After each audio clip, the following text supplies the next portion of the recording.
Boa noite.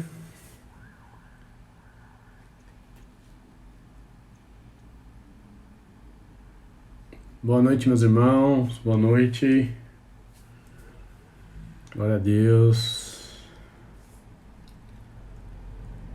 Vamos começar mais uma live.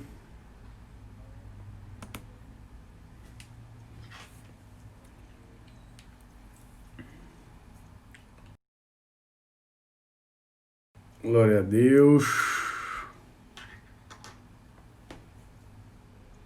Segunda-feira.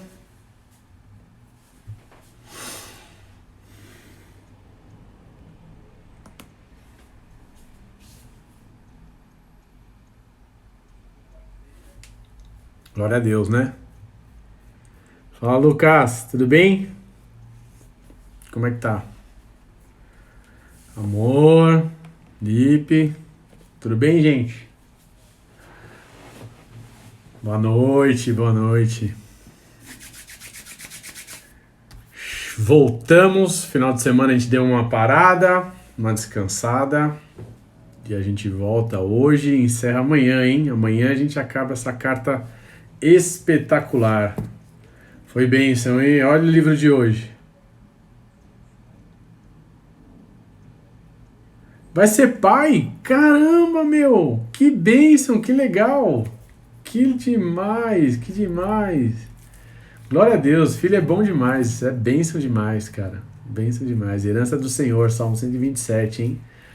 Que privilégio, cara. Muito bom, filho é muito bênção. Aí, ó. Hoje o tema é família, então já aproveita aí, já pega as dicas. E hoje nós vamos sortear esse livro no final. Já manda aviãozinho, fala o máximo de pessoas aí que quiser participar dessa live, que você quiser convidar, já chama agora. Que esse livraço aqui do Renato Vargas aqui é bênção demais. Bênção demais. Final, mesmo processo dos outros dias. Mesmo processo dos outros dias. Cara, que legal, cara, que você vai ser pai, cara. Que demais. Recebi a notícia hoje ainda, hein? Que legal. Fala, Du! Glória a Deus. Tudo bem?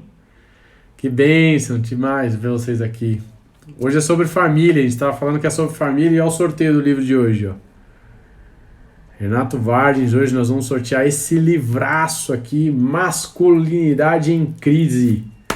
Como a gente vai abordar tema de família, vamos abordar alguns pontos aqui que Paulo vai explicar aos Colossenses com relação às práticas agora que a gente está entrando e ética. Então, nada melhor do que sortear um livro sobre masculinidade. Aleluia! Então, no final, mesmo esquema dos outros dias. Amém? Já vai aproveitando aí, manda um aviãozinho para o máximo de pessoas. Amém. Glória a Deus. Hoje quem ganhar vai ser bênção. Manda para o máximo de pessoas para estar com a gente. Tenho certeza que essa live vai edificar muitas pessoas. Porque a gente está falando da palavra de Deus, nós estamos aqui compartilhando a palavra de Deus e aprendendo juntos, crescendo em entendimento e graça do Senhor. Amém, gente? Como foi de final de semana aí? A gente tem mais um minutinho aí para ir batendo papo. Como foi de final de semana? Foi legal com vocês? Ivete, tudo bem, Ivete? Graças a Deus. Como é que foi aí, gente? Foi legal? O Du eu sei que fez mudança, né, Du? Tá na mudança. Tá na vibe da mudança aí com a família. Glória a Deus, né? Bênção, bênção, bênção, bênção. Ó o livro do final, de novo, mais uma vez. Daqui exatamente 30 segundos eu vou começar. É, isso aí. Glória a Deus, né? Tudo bem, Bruna? Glória a Deus. Maridão fez aniversário ontem, né? Ontem teve festa e bolo, né? Glória a Deus. Demais, demais, demais, demais. Vamos começar então? Vamos aproveitar e começar. Quem for entrando depois vai pegando o contexto. Depois dá pra ver no IGTV. Bom, pra gente começar aqui tendo um entendimento e compreender o que falaremos hoje, nada mais do que importante do que a gente voltar a recapitular o entendimento do que falamos a semana passada, das coisas que Paulo falou a semana passada. Lembrando que Paulo escreveu essa carta a Colossos, uma igreja que não foi fundada por ele, foi fundada por um amigo seu, um discípulo seu, que provavelmente aprendeu com ele ali em Éfeso, o Epáfras, pastor de Colossos. Epáfras provavelmente está lá, foi até Paulo e ficou por lá, ficou preso lá em Roma junto com Paulo, e Paulo enviou essa carta a Colossos da forma como Epáfras foi explicando para ele com relação a essa cidade. Amém, gente? Mais uma vez, sorteio de hoje é esse livraço aqui. Então, para que a gente compreenda o que está acontecendo, Paulo vai ministrar essa carta para Colossos porque existia várias seitas, várias religiões, várias doutrinas sendo colocadas ali por falsos mestres. A questão do entendimento do homem, a falsa gnose, o gnosticismo, o legalismo, o humanismo, várias doutrinas sendo impostas, tudo centrada e pautada no homem, não em Deus, não centrada em Deus, não voltada na questão de Deus. Nós entendemos que é importante conhecer, Paulo vai falar muito disso, é importante adquirir o verdadeiro conhecimento, e o verdadeiro conhecimento está na pessoa de Cristo. Paulo vai enfatizar essa carta. Primeiro ele vai ser grato vai saudá-los, vai ser grato por essa cidade, vai ser grato por essa igreja, vai ser grato por tudo que acontece ali nessa igreja, vai ser grato por essa família em Cristo que Deus deu a eles, mesmo ele não estando perto, mesmo ele estando preso. Paulo está preso em Roma, Paulo tem compaixão por essa igreja. E Paulo vai falar da excelência de Cristo. Paulo vai falar da pessoa e da obra de Cristo Jesus. E vai falar que Deus é a imagem invisível através de Cristo. Cristo é a imagem invisível de Deus. Só em Cristo conhecemos o verdadeiro Deus. E vai falar também que sobre ele foram feitas, foi ele que criou todas as coisas, os céus e a terra. Cristo Jesus criou todas as coisas.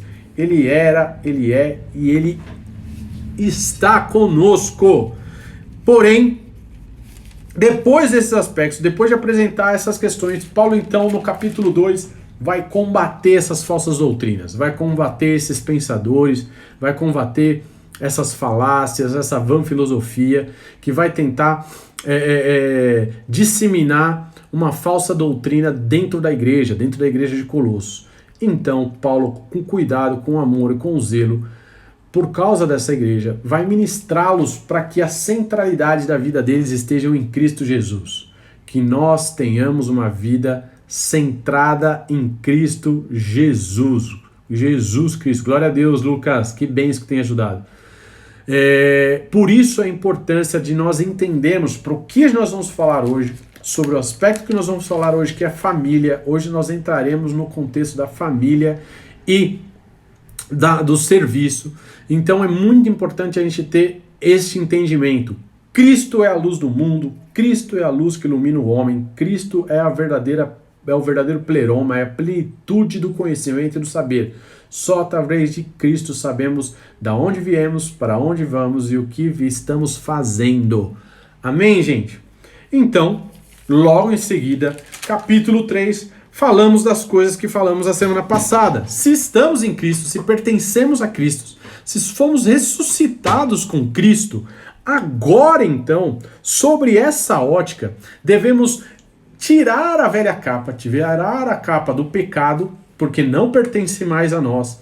Em Cristo fomos justificados de todos os pecados, agora revestimos de uma nova capa. Estamos cobertos de uma nova vestimenta, de uma nova roupa. Essa vestimenta é a vestimenta de como devemos portar junto com os nossos irmãos, como a gente deve se relacionar dentro da igreja, dentro da comunidade, com os nossos amigos, com os nossos vizinhos.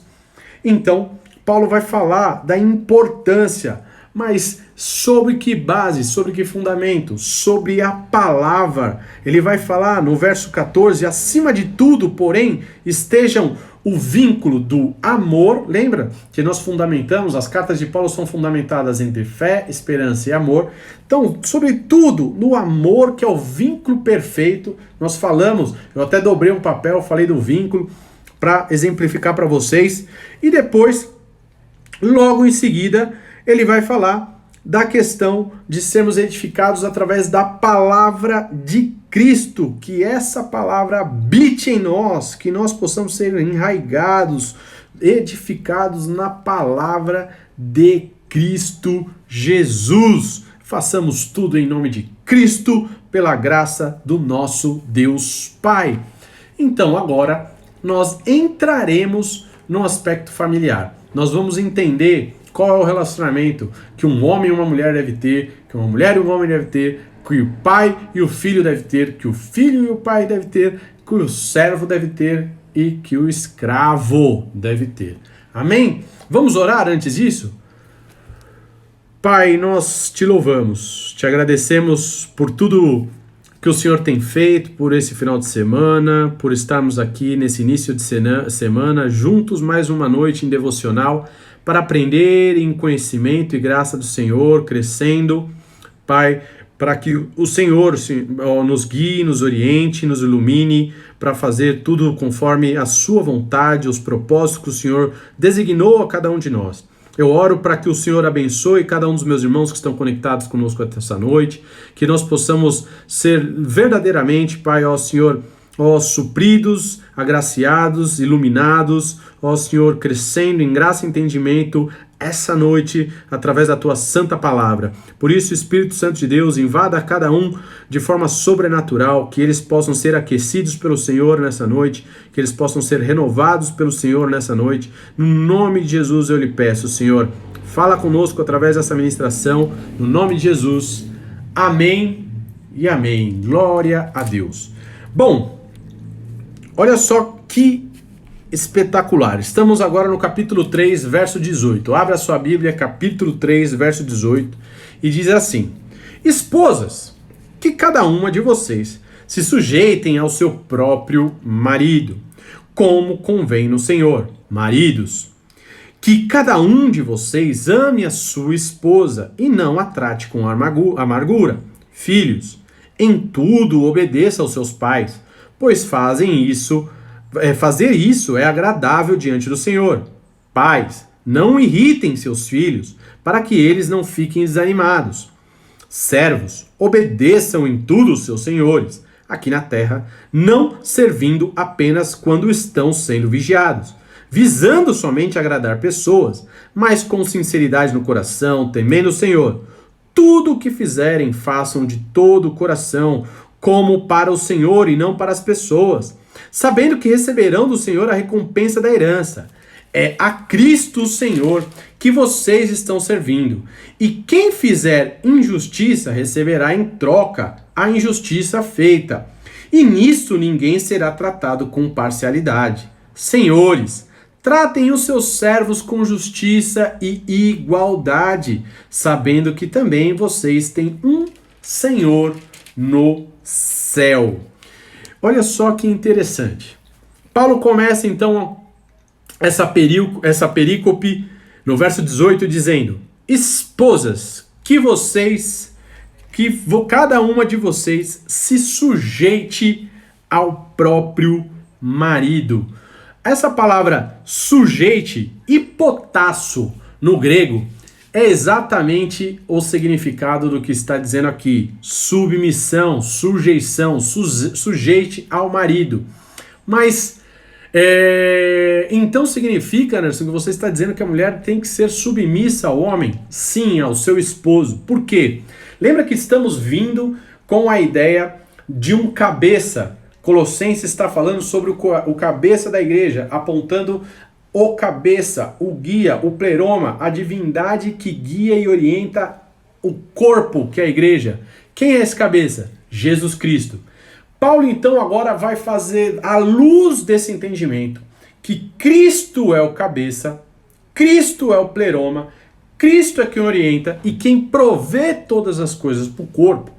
O homem, então, fazendo da sua carta co-irmã, fazendo o entendimento do que está lá em Efésios 5, é exatamente o que Paulo está dizendo. O homem também é o provedor, é aquele que vai prover, vai trazer para a mulher não só as qualidades da questão de finanças, recursos, não. Na verdade, provisão emocional, servidão, cuidado, trazer alegria para casa, trazer segurança para casa.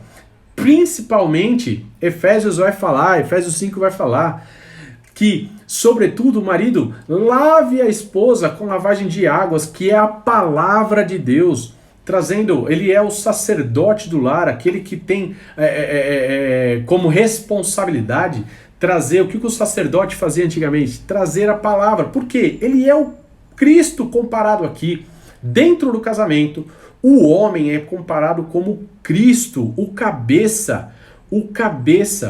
Por isso, mulheres devem sim ser submissas ao homem, mas qual homem? O seu esposo. Não quer dizer, a mensagem aqui, a palavra, não está dizendo que mulher deve ser submissa a todos os homens. Pelo contrário, o que a palavra está dizendo e nos orientando é que a mulher deve ser submissa ao seu esposo, ao seu marido. E filhos, depois nós vamos entrar aqui, filhos aos pais.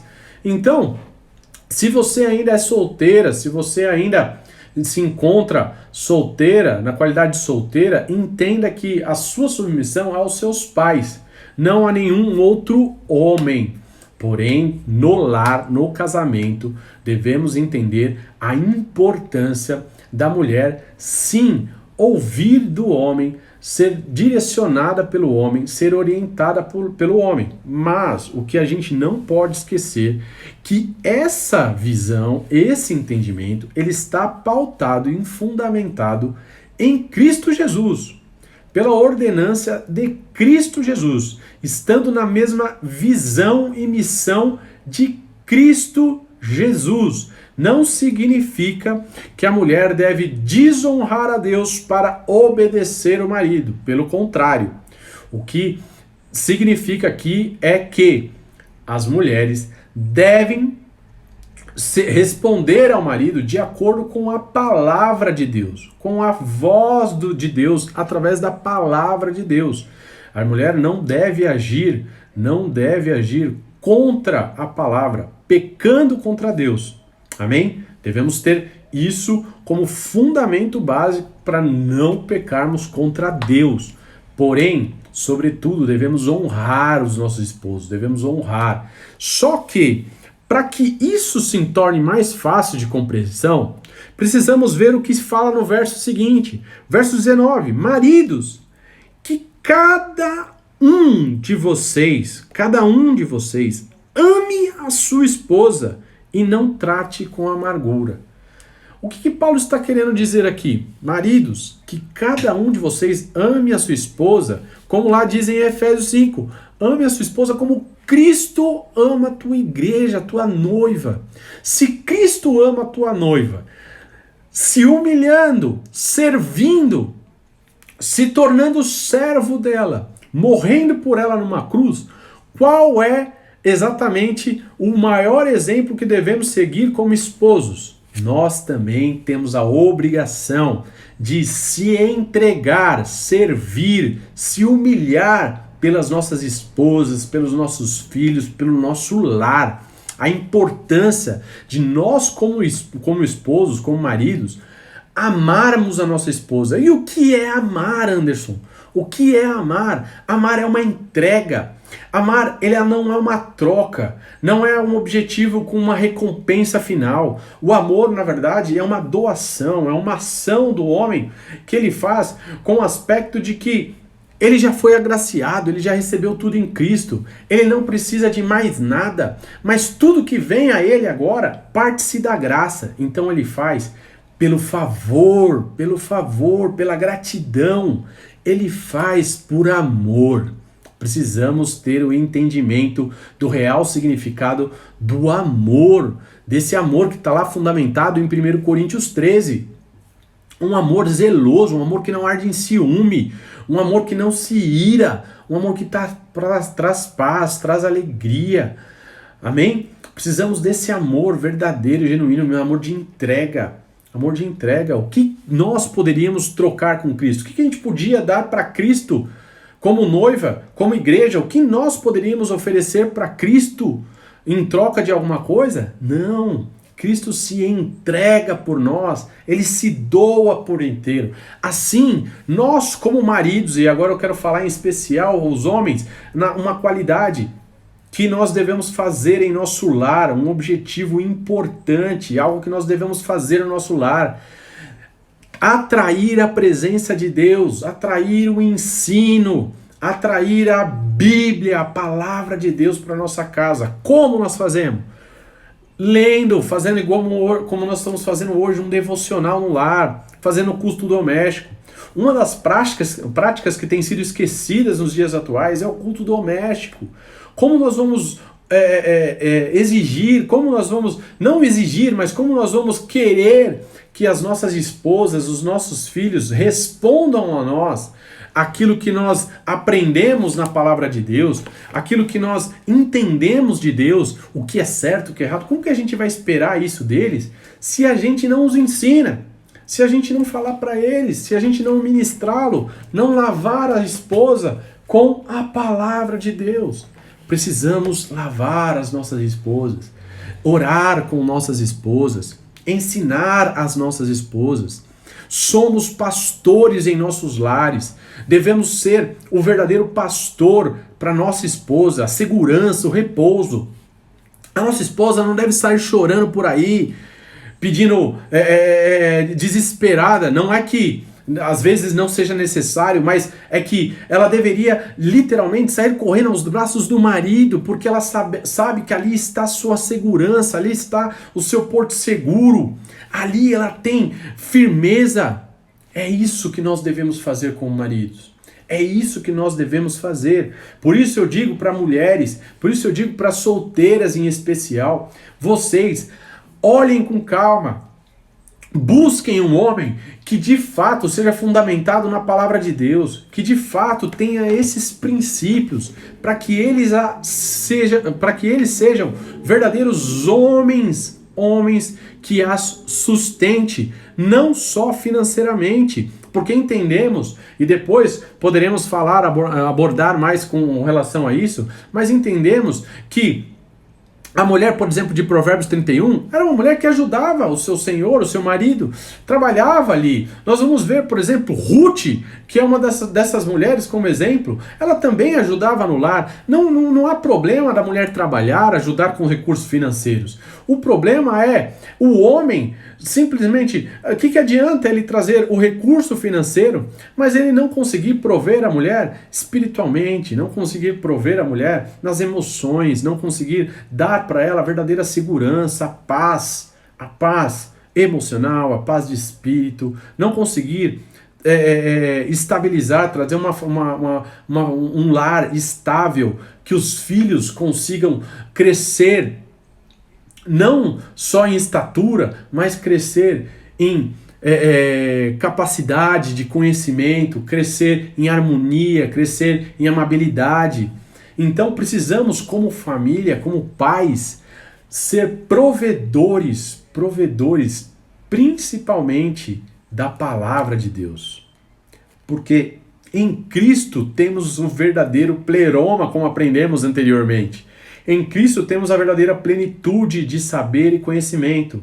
Anderson, é difícil, como eu vou fazer? Anderson, é difícil, como eu começo? Anderson, é difícil, eu tenho vergonha. Anderson, é difícil, eu não sei falar. Lembra de Moisés? Deus é o verdadeiro pleroma, Cristo Jesus é o nosso saber. A palavra de Deus nos dará o entendimento necessário.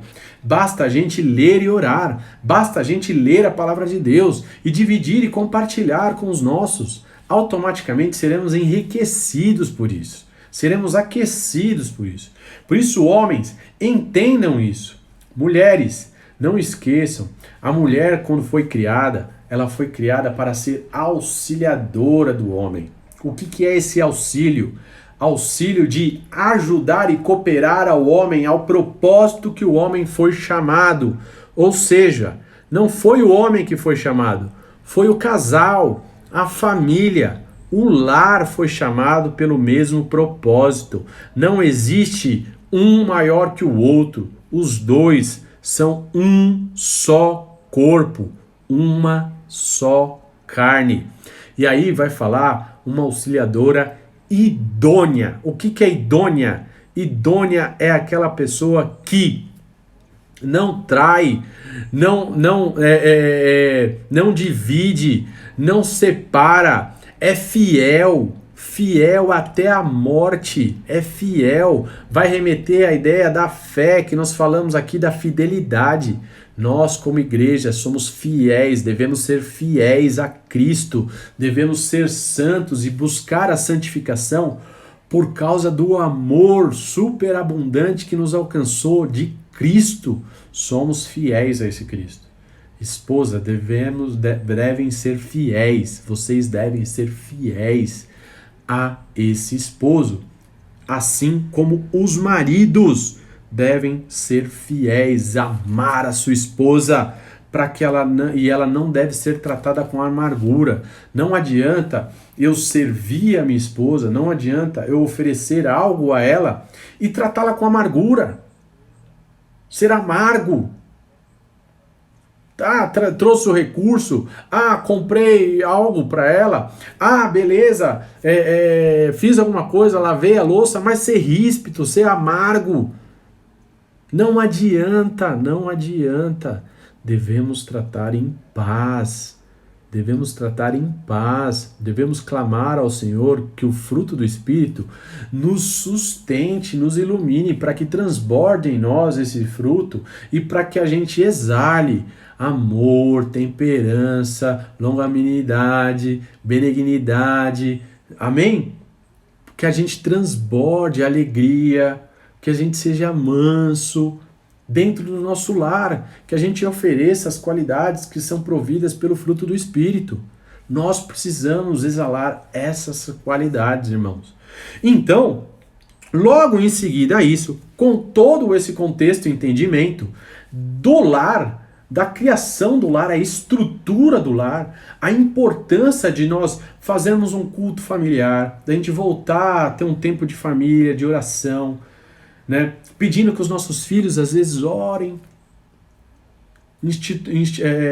ensinando-os a orar, fazendo com que as nossas esposas orem também, não só a gente como marido, mas dividir, compartilhar. Às vezes a gente compartilhar o mesmo texto, discutir para ter melhor entendimento, trazendo sempre, às vezes no jantar, no almoço, trazendo sempre à memória aquilo que nos traz esperança. E o que nos traz esperança? A palavra de Deus. A palavra de Deus nos traz esperança.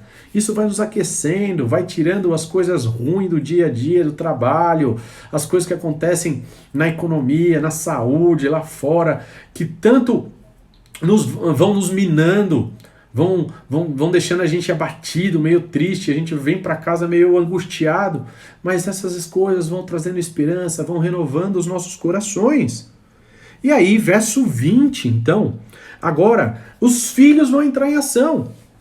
Lembra, estamos falando da família como um todo, né? E algo que Deus chama como muito importante no fundamento do cristão, e a gente não pode esquecer isso, para a geração de hoje que tem deixado cada vez mais a questão de ter filhos como algo secundário, algo para último dos últimos momentos, e por isso tantas pessoas têm tido dificuldades hoje de gerar, tantas pessoas têm dificuldades hoje de ter filhos, não porque simplesmente Deus fechou o ventre, simplesmente porque deixaram para muito tarde, simplesmente porque as famílias hoje, as pessoas hoje estão casando muito tarde, consequentemente estão tendo relações muito tarde, que relações muito tarde estão deixando as conquistas direcionarem elas. Então, quando eu me formar, que quando eu ter um negócio, que quando eu ter a casa, que quando eu ter... vai colocando cada vez mais metas que qualificam a situação do filho como o último status. Isso traz exatamente o reflexo do que a sociedade vive hoje. Cada vez mais mulheres com dificuldades de gerar, cada vez mais pessoas com dificuldade de ter a herança que é nos apresentada em Salmo 127. Nós temos um novo pai aqui, né? O Lucas, que vai ser pai logo logo, que acabou de receber a notícia que vai ser pai. Glória a Deus por isso. Isso é uma bênção do Senhor, é algo que enriquece o lar, é uma herança do Senhor, é uma herança do Senhor. Então, ele vai falar, esses filhos, e nós também como filhos, porque cada um de nós viemos dos nossos pais, fomos formados pelos nossos pais, em tudo obedeçam esses pais. Obedeçam, porque nós devemos honrar os nossos pais, devemos obedecer esses pais. Por quê?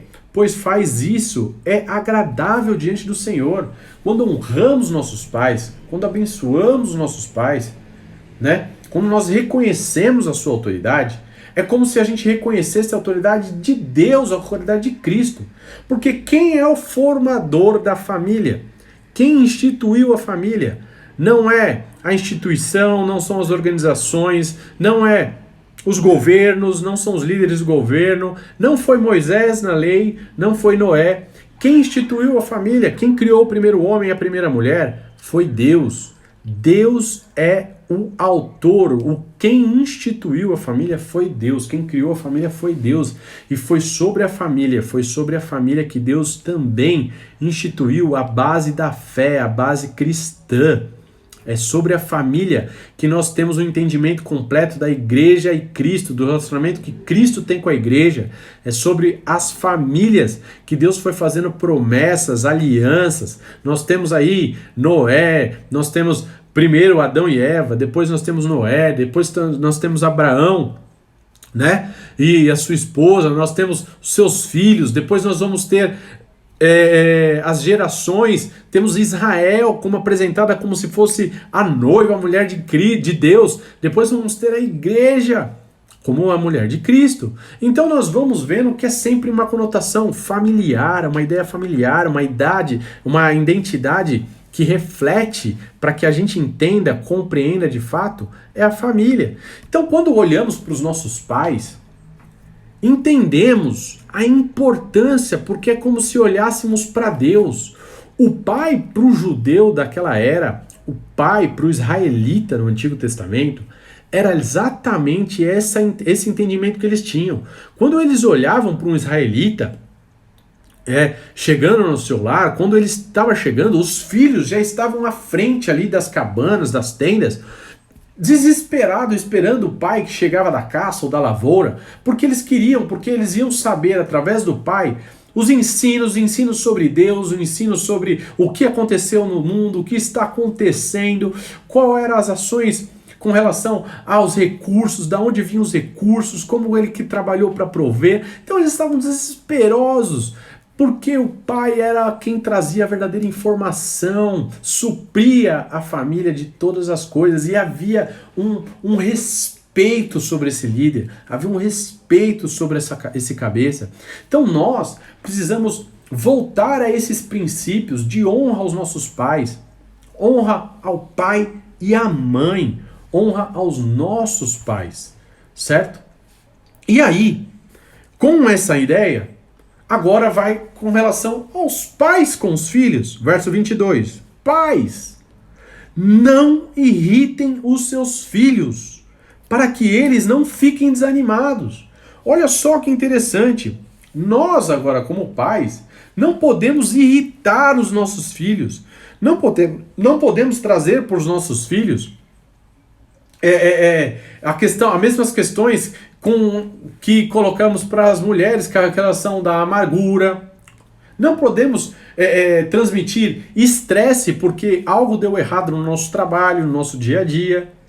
Precisamos guardar e colocar todas as nossas necessidades e dificuldades em Deus, para que a gente não chegue simplesmente em casa e vomite tudo em nossos filhos. Precisamos trazer segurança a eles, conforto a eles, apontando a eles como flecha, como vai dizer em Salmo 127, que nós somos o homem com arco e flecha que vai lançar esses filhos. Por isso, Provérbios vai falar que ensina a criança o caminho que ela deve andar para que ela não se desvie.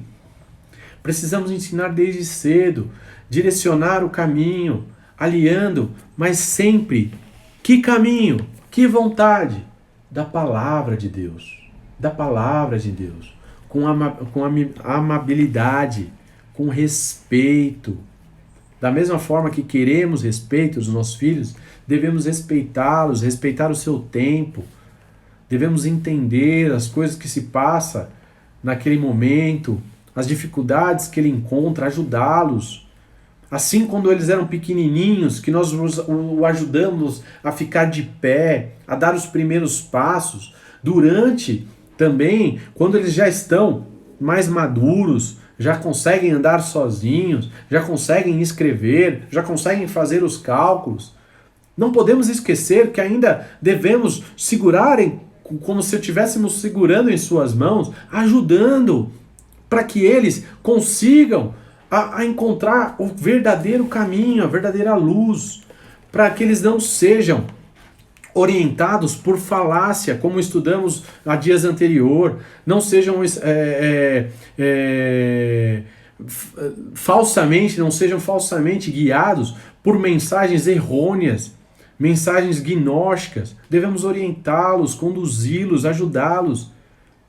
Amém, irmãos? Precisamos trazer de volta, resgatar de volta esse relacionamento no lar, não só com as esposas, mas com os filhos.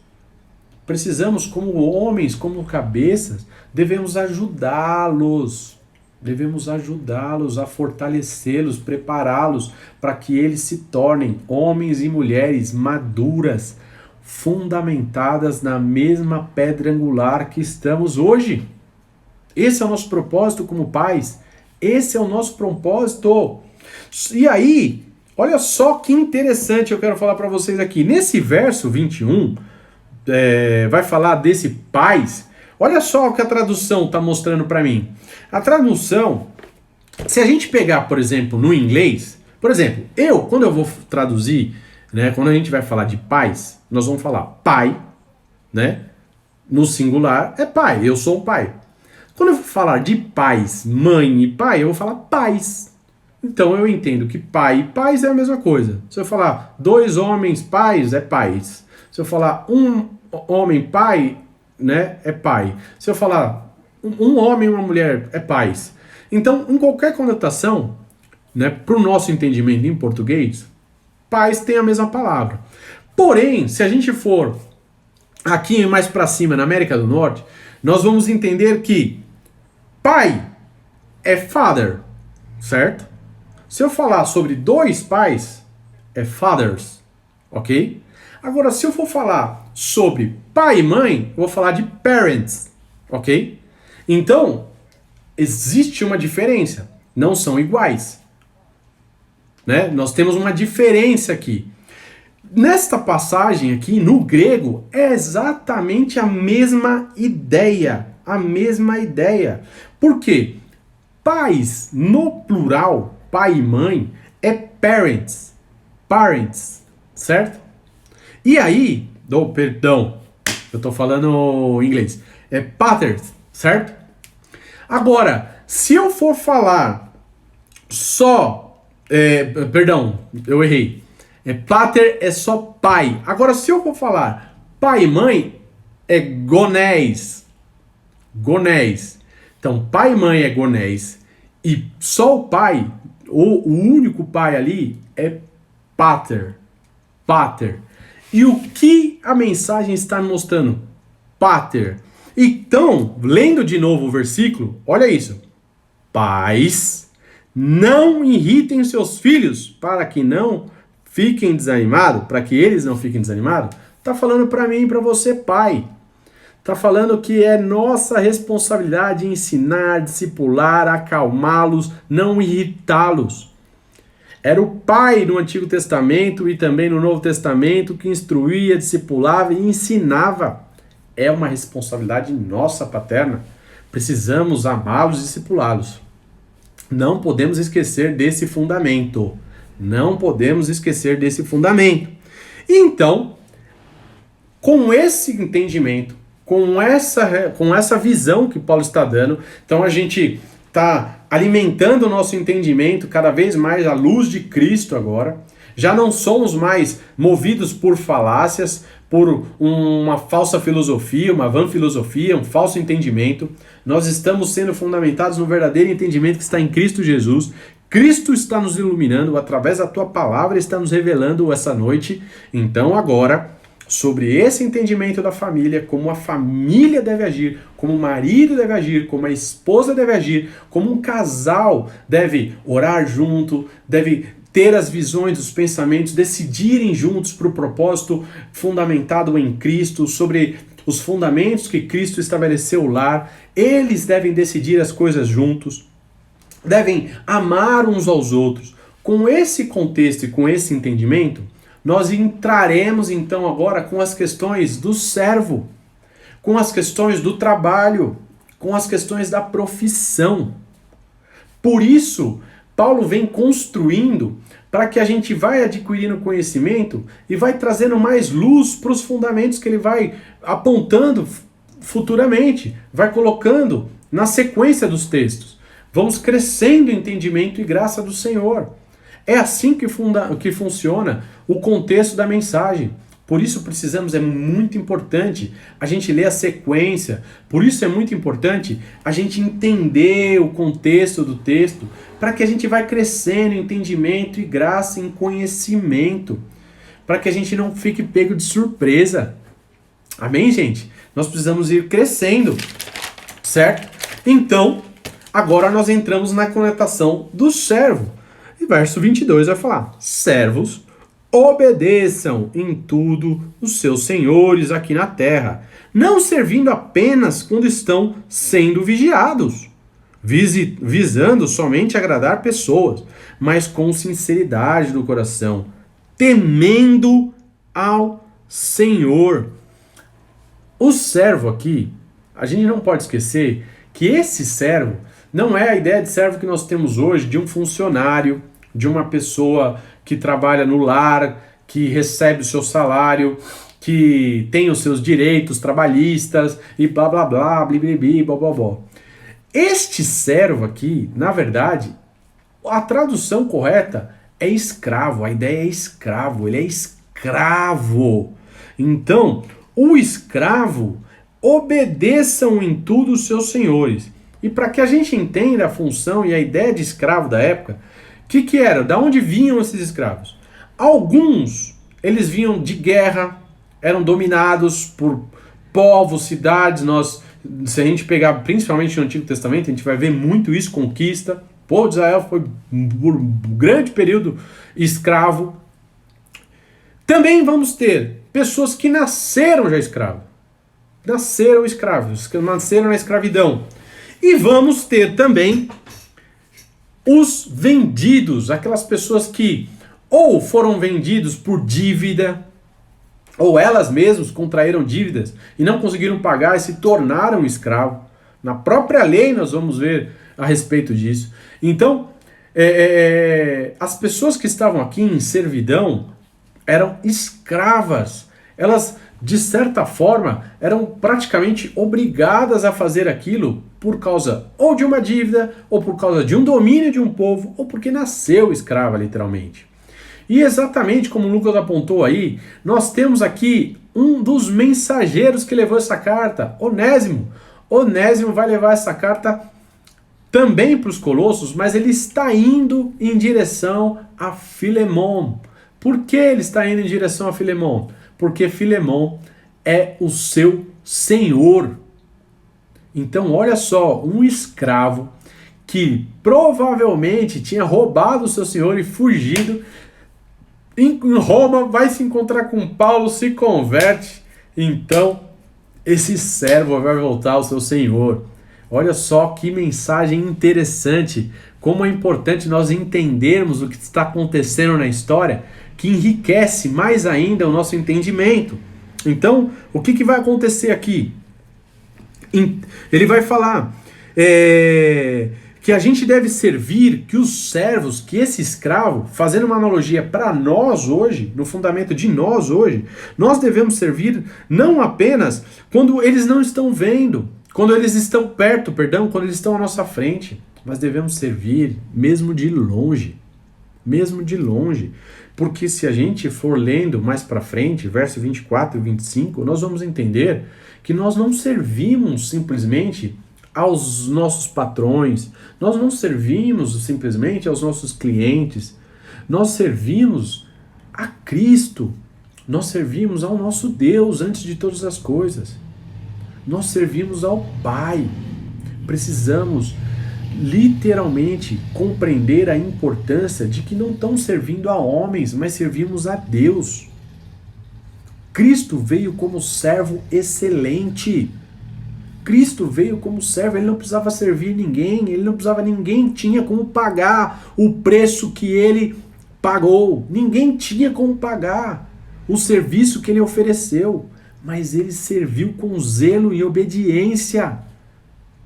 Ele serviu. E assim também devemos prover. Assim devemos agir. E o grande problema, porque Paulo está falando dessas questões, é que mesmo na igreja, mesmo naquela época, ao entendimento, muitos escravos, e nós temos justamente o exemplo de Onésimo, muitos escravos eram rebeldes com seus senhores. Mesmo na época de imposição, mesmo na época de uma escravidão de imposição, nós vimos que os seus escravos, às vezes, se vingavam. Como que eles vingavam? Eles colocavam veneno na comida, cuspia no suco ali, no vinho. Eles agiam de formas que eles pudessem vingar de alguma forma. De alguma forma eles tinham que retrucar toda a dor e o sofrimento que eles sentiam, toda a dificuldade da vida que eles sentiam. Mas nós vamos entendendo, e Paulo falou isso para nós também, que muitas vezes passaremos sim por dificuldades e humilhações, mas isso nos aperfeiçoa, isso nos traz um aperfeiçoamento, uma esperança, porque a nossa esperança não está nesse tempo presente, mas a nossa esperança está na vida eterna.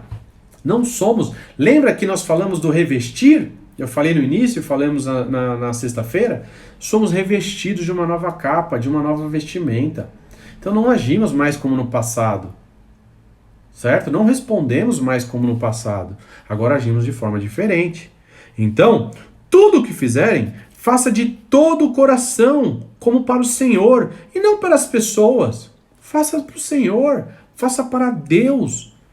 Retribua o favor como se eu estivesse fazendo para Deus. Quando você vai servir na igreja, quando você vai servir na comunidade, você não faz ali como se você estivesse servindo para Deus ou você faz para homens. Você não recebe, você não ganha nada, mas ali você faz com zelo.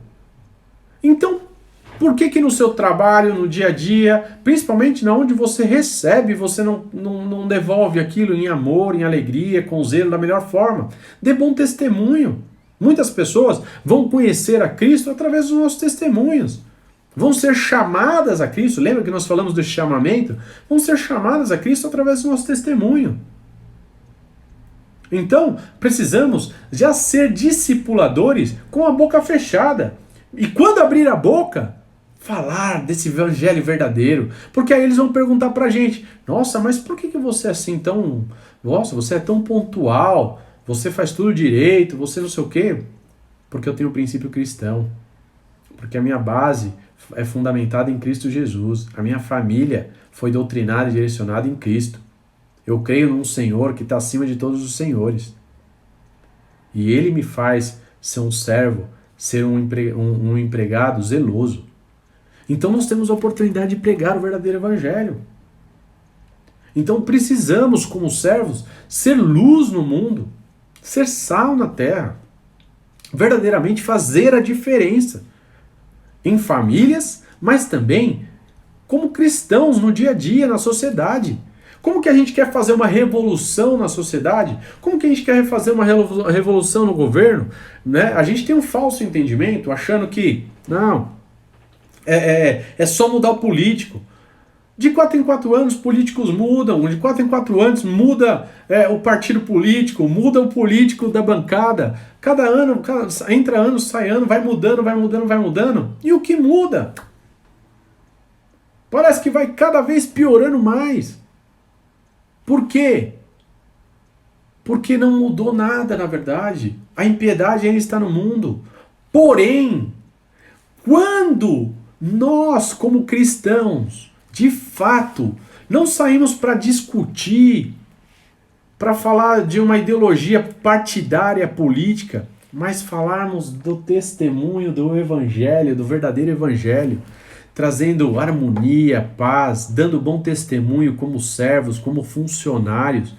Se você for chamado para ser médico, ser um melhor médico na sua área, se você for chamado para ser engenheiro, ser o melhor engenheiro, se você for chamado para ser um mestre de obra, você ser o melhor mestre de obra, se você for chamado para ser uma faxineira, você ser a melhor faxineira, que todo mundo quer você limpando na sua casa, na casa dela, na casa dele, se você for chamado para ser pasteleiro, para fazer pastel na feira, fazer o melhor pastel que todo mundo quer, o pastel com preço mais justo. Não importa qual a qualidade que você for chamado, o dom que nós estamos falando do sacerdócio real, o que Deus chamou todos os sacerdotes, todos nós somos sacerdotes em Cristo, todos aqueles que estão em Cristo, que são da igreja de Cristo, são sacerdotes, devem fazer diferença na sociedade. E se nós fizermos a diferença, se nós formos fazer a diferença na sociedade, automaticamente vai refletir na economia, vai refletir primeiramente no nosso bairro, na nossa comunidade. E que, se tiver homens e mulheres de Deus zelosos no amor, na fraternidade, na compaixão, fundamentados na palavra de Deus, nós teremos uma política mais justa, nós teremos uma economia mais justa. Então, é literalmente de migalhinha em migalhinha, sementinha em sementinha, nós devemos semear. E semear o quê? A palavra de Deus. O fundamento é a palavra de Deus, o pleroma, a luz. É Cristo Jesus, Cristo é a palavra. Ele é a boa nova. Ele é a boa nova. Ele é a boa nova. É isso que nós devemos fazer. É isso que nós sim, devemos participar das eleições. Sim, devemos participar. Mas precisamos entender que o nosso fundamento primeiro, a nossa identidade é Cristo. A nossa identidade é Cristo. E se a gente não exalar exatamente essa imagem, não refletir essa luz, essa glória que aprendemos, a sociedade vai virar, vai continuar cada vez mais nesse caos que está e piorando cada vez mais. Cada vez mais. E aí, verso 24, sabendo que receberão do Senhor a recompensa e a herança. Então a herança vem da onde? A recompensa vem de quem? Eu não faço porque eu espero o salário no final do mês. Eu não faço porque eu sei que eu vou ganhar um prêmio no final. Eu faço tudo isso porque a minha herança está no Senhor, a minha recompensa está no Senhor. É Cristo Senhor que vocês estão servindo. Não esqueçam dessa mensagem. É em Cristo que servimos. E quem fizer injustiça, verso 25, receberá em troca injustiça feita. E nisto ninguém será tratado com parcialidade. Ninguém. Então, se receberemos, Deus tem olhado tudo. Deus está vendo tudo. Deus sabe o que você tem feito. Deus sabe o que você tem sofrido. Deus sabe as adversidades que você tem passado. Ele sabe. Ele vai recompensar cada um segundo, sim, as obras. A salvação não vem por obras, mas, sim, ele vai recompensar segundo as obras. As obras do que? Os ímpios, aqueles que fazem o mal, eles perecerão, sofrerão. Pode ser que nessa vista, nesse tempo, você não consiga enxergar isso. Mas eu te digo, no fim, esse perecerá. Esse perecerá. Precisamos ter esse entendimento. Então, verso 1 do capítulo 4 e último versículo para encerrarmos, senhores. Então agora ele vai falar com os senhores, com a cabeça, com a autoridade. Tratem os seus servos com justiça e igualdade, sabendo que também vocês têm um Senhor nos céus. Sabe quem vai ler essa carta também? Porque essa carta é para ir para Laodiceia, é para rodar as regiões circunvizinhas e principalmente os colossos que moram lá. Filemon, o servo, o senhor de Onésimo. Filemon vai ler essa carta, então olha só. E os outros senhores vão ler ali: senhores, tratem os seus servos com justiça e igualdade, sabendo que também vocês têm um Senhor no céu. Não é porque eu sou senhor, não é porque eu sou chefe, não é porque eu sou líder, não é porque eu sou líder de ministério que eu tenho que me achar por cima. Pelo contrário, eu tenho um Senhor, o Senhor é Cristo. Eu devo amar e respeitar aqueles que estão me ajudando, cooperando comigo. Amém, gente? O que nós aprendemos com esse texto e algumas mensagens importantes que eu quero deixar para vocês como aplicação disso aqui? A primeira coisa que eu quero deixar como aplicação é que o cristianismo, ele não é uma doutrina,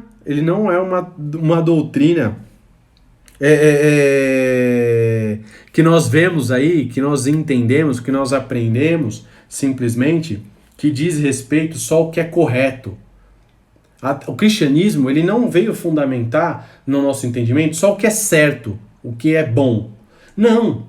O cristianismo, ele veio para nos transformar, mudar a nossa metanoia, olhando para que a gente olhe para Cristo e que essa ação, por intermédio da graça, faça com que eu e você mudemos, faça com que eu e você agimos em amor, em bondade. O cristianismo, ele não promove em nós simplesmente o que é certo e o que é errado. Sim, ele vai nos mostrar o que é certo, mas ele não veio no aspecto de só nos mostrar o que é certo. O cristianismo, ele veio mostrar a verdadeira palavra, mas ele veio também nos transformar individualmente, pessoalmente, para que a gente ilumine o mundo. Amém? Não podemos esquecer disso. Outra coisa, Cristo nos libertou da lei, certo? Nós fomos libertos da lei.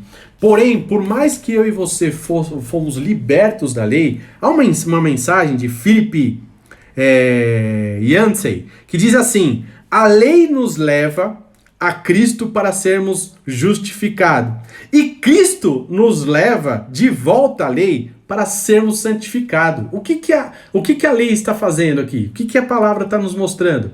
A palavra de Deus está mostrando que a lei de Deus, primeiramente, vai nos mostrar o nosso tamanho pecado e o quanto precisamos ser perdoados e limpos, porque nós sozinhos não conseguimos ser justificados, somente em Cristo. Porém, quando eu vou para Cristo, Ele me leva de volta para que eu mude a minha vida, mude em ação, e seja um bom homem, uma boa mulher, um bom marido, um bom pai, um bom esposo. A mudança na gente. Então precisamos fundamentar as nossas vidas com essa base. Aqui está falando sobre os 10 mandamentos. Com a importância de seguirmos as ordenanças dos 10 mandamentos. Das leis, praticar isso cravado em nosso coração, assim como Cristo ensinou. Respeitando as pessoas, mas sobretudo amando a Deus sobre todas as coisas. Amém, gente? Glória a Deus. Vamos orar para finalizar e depois ir para o sorteio? Glória a Deus.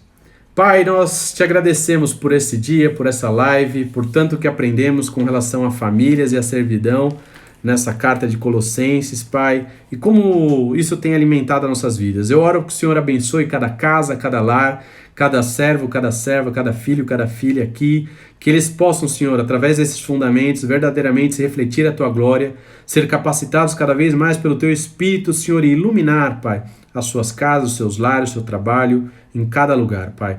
Obrigado mais uma vez por essa live. Eu oro que o Senhor abençoe cada um dos meus irmãos com uma noite tranquila, de refrigério e descanso, para que eles tenham uma terça-feira maravilhosa na presença do Senhor e que possamos estar juntos amanhã de novo, no nome de Jesus. Amém e amém. Glória a Deus. Bom, agora vamos sortear esse livro aqui, Masculinidade em Crise. Espero todos vocês. Vai lá na última foto da live da sexta live, do sexto dia. Vocês vão colocar lá, eu quero o livro, eu quero o livro, eu quero o livro, até estourar, certo?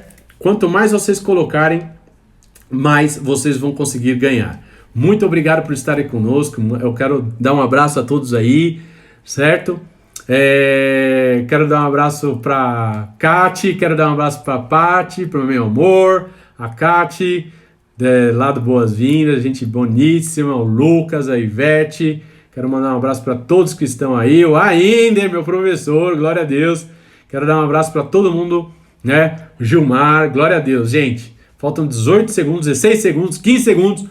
Vai lá na última foto da live de sexta-feira e coloca daqui a pouco, 10 minutos eu vou sortear. Vou dar até as 23h10. Deus abençoe. Até amanhã. Fiquem com Deus. Tchau, tchau.